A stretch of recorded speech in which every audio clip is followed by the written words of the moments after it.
दोस्तों नमस्कार। आज हम जो वीडियो आपको बनाने जा रहे हैं वह पिछले वीडियो से जुड़ा हुआ है। अगर आप सीरीज देखेंगे तो इसमें आपको एक क्रम दिखाई पड़ेगा, और जब भी आप वीडियो देखें तो एक क्रम में देखें तो आपको चीज़ें बेहतर तरीके से समझ में आएगी। हमारी सीरीज ये है कि आईएएस की एग्ज़ाम्स में 300 से 350 नंबर हिस्ट्री में कैसे प्राप्त करें, इसको लेकर के लगातार मैं आप लोगों के सामने वीडियो बना रहा हूं।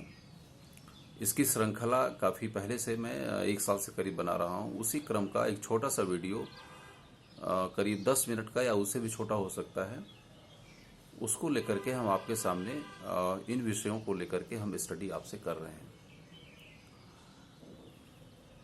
हिस्ट्री में जो नंबर लोगों को नहीं मिलता है उसके बहुत से कारण हैं, और उन बहुत से कारणों में एक बहुत महत्वपूर्ण कारण है, वो है भाषा की समस्या, लैंग्वेज की प्रॉब्लम।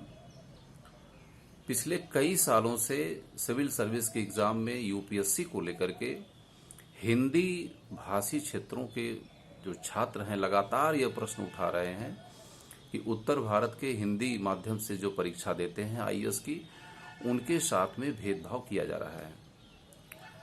इसको लेकर के हम उस वृहद विषय की तरफ हम नहीं जाएंगे, उस विवाद की तरफ हम नहीं जाएंगे, लेकिन इतिहास में भाषा का कैसे रोल है, कैसे हिंदी भाषा हमारे जो अधिक नंबर जो प्राप्त करने की जो पॉसिबिलिटी है, जो संभावना है, उसको कम कर देती है, इसको लेकर के हम आज स्टडी करेंगे, देखेंगे, इसका परीक्षण करेंगे।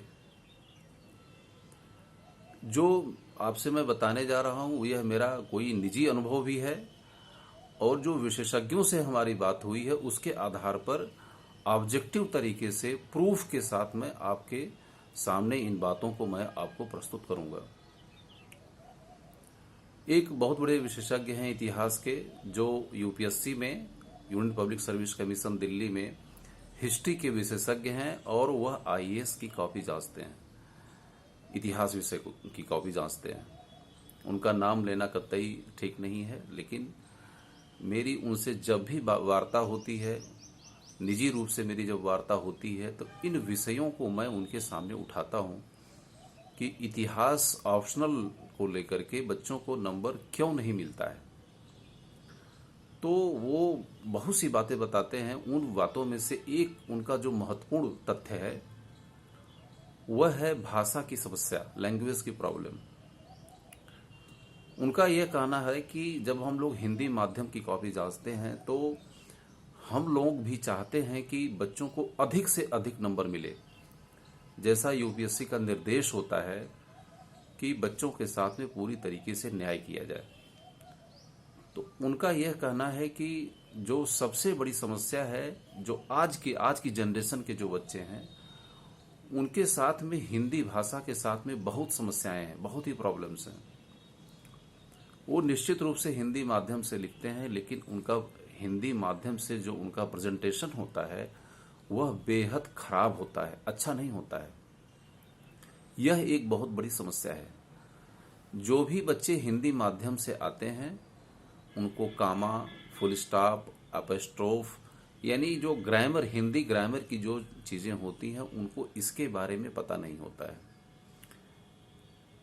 अपने लेखन में वह व्याकरण संबंधी बहुत ही महत्वपूर्ण गलतियां करते हैं, और जिससे जो वाक्य है, जो भाषा है, जो आप कहना चाहते हैं, उसका भावार्थ पूरी तरीके से बदल जाता है।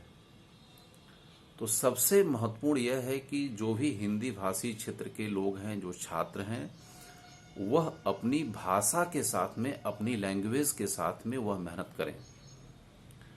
भाषा के साथ में जितनी मेहनत करेंगे, जितनी मांझने का प्रयास करेंगे, उसे मॉडिफाइड करेंगे, उतना ही आपको इसका फायदा होगा।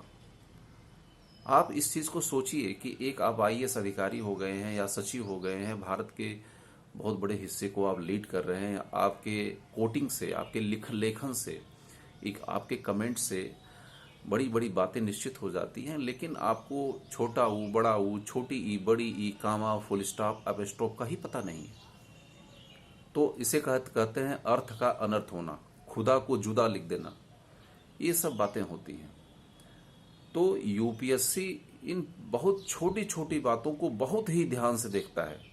अगर आपने कहीं कामा भी लगा दिया है, अगर आपने कहीं पर डबल एपोस्ट्रोफ लगा दिया है या कुछ भी लगाता है, जो विशेषज्ञ होता है उसको 4 बार पढ़ता है कि बच्चे या जो स्टूडेंट है, छात्र है, उसके कहने का मतलब क्या है, वह उसके भावार्थ निकालता है।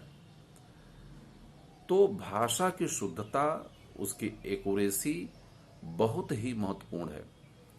तो हिंदी भाषी क्षेत्र में नंबर क्यों नहीं मिल रहा है, इसकी एक बहुत बड़ी समस्या है कि जो हिंदी माध्यम से जो बच्चे लेते हैं उनको हिंदी व्याकरण का बहुत ही कम ज्ञान होता है। इसके लिए बहुत सी चीज़ें जिम्मेदार हैं। जैसे सपोज कि आप इंग्लिश मीडियम से जब चूज करते हैं, जब ही इंग्लिश मीडियम से आप चूज करते हैं तो इंग्लिश के तमाम समाचार पत्रों को आप लोग लेना शुरू कर देते हैं। उसके ग्रामर पोर्शन को आप देखते हैं, वोकैब को आप देखते हैं, अपनी वर्ड पावर को बढ़ाते हैं, आप उसको लेखने का प्रयास करते हैं, राइटिंग स्किल करते हैं। तो कहने का मतलब जब ही आप इंग्लिश मीडियम में आपने को आप चूज करते हैं, तुरंत ही भाषा के साथ में आप जो है अलग अलग प्रयोग करने लगते हैं, यानी अपनी लैंग्वेज की प्रोफिशिएंसी को आप बढ़ाने लगते हैं। तो इससे भाषा की एक्यूरेसी आपकी आ जाती है, उसके लिए आप वर्क करते हैं। लेकिन जब ही आप हिंदी मीडियम में जाते हैं तो आपको लगता है कि हिंदी के साथ में किसी भी प्रकार की हमको मेहनत करने की जरूरत नहीं है, क्योंकि यह हमारी मदर टंग है, यह हमारी मातृभाषा है, तो इसमें मेहनत क्यों करें। हम पढ़ते तो हैं लेकिन लिखते नहीं हैं। तो दूसरी बात है, जो लिखते हैं उसको किसी को दिखाते नहीं हैं।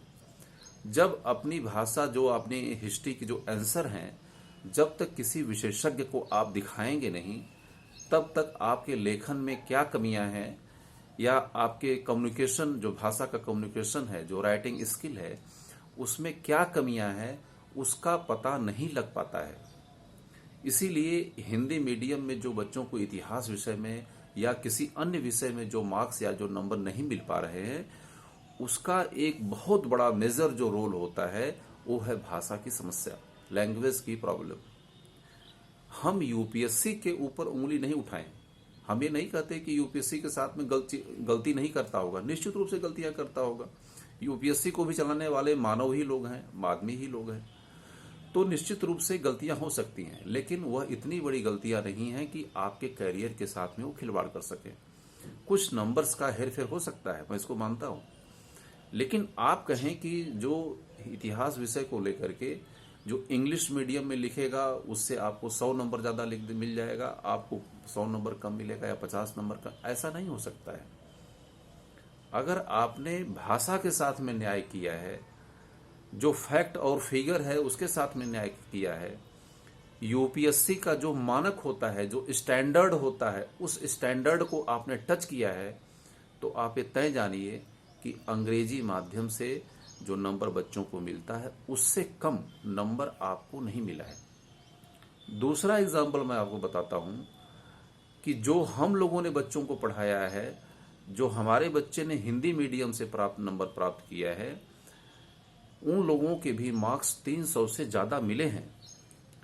और अगर आप रिकॉर्ड उठा के देख लें इतिहास विषय में, तो आप ये नहीं कह पाएंगे कि हिंदी माध्यम से लोगों को नंबर नहीं मिला है। जिनको मैंने पढ़ाया, जो हमारे छात्र हैं, जिनको यूपीएससी के एग्जाम दिया, उनको भी 320 नंबर तक मैंने दिलवाया है हिंदी माध्यम से। तो यह आप एलिगेशन मत लगाइए या यह कहना ठीक नहीं है। आप अपने को मॉडिफाई करिए, अपने की लैंग्वेज है, भाषा है, आप किसी विशेषज्ञ के साथ में पढ़ के देखिए। अगर आपका व्याकरण अच्छा होगा, ग्रामर अच्छा अगर हिंदी का होगा, तो आपकी एक्यूरेसी बढ़ जाएगी। जो आप शब्दों को 200 शब्दों में लिख सकते हैं, अगर आपके पास व्याकरण अच्छा होगा तो आप उन चीजों को 100 शब्दों में, 150 शब्दों में समराइज कर सकते हैं। ये व्याकरण की ताकत होती है। और आपकी हर गूढ़ से गूढ़, गंभीर से गंभीर बात को यूपीएससी समझने में सक्षम होता है। आप ये मत सोचें कि जो हम लिख रहे हैं वो यूपीएससी समझ नहीं पाएगा। हिंदुस्तान के बेस्ट ब्रेन वहां बैठे हुए हैं, इसके बारे में आप ये मत सोचा करिए। तो अपनी भाषा के साथ में आप मेहनत करिए, अपनी लैंग्वेज के साथ में मेहनत करिए।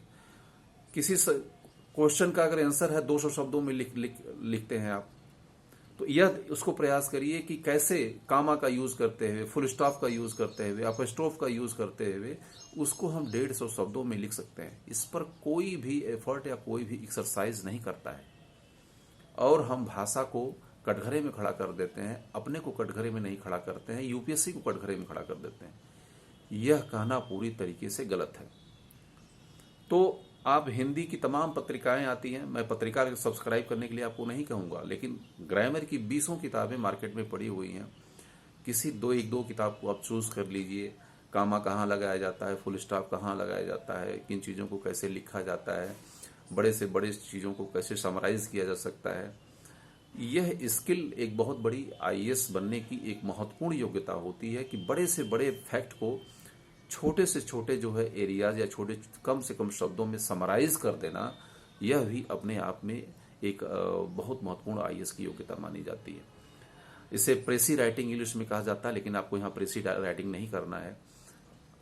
जो बहुत बृहद विषय है उसको बहुत ही एक्यूरेट तरीके से बहुत ही कम शब्दों में समराइज करना भी एक बहुत बड़ी आईएएस बनने की बहुत बड़ी कला मानी जाती है, बहुत बड़ी स्किल आती है। और यह एक दिन में नहीं आता है, इसके लिए बहुत ही लंबा आपको अभ्यास, कड़ा अभ्यास करना पड़ता है, तब यह योग्यता आपके अंदर आती है।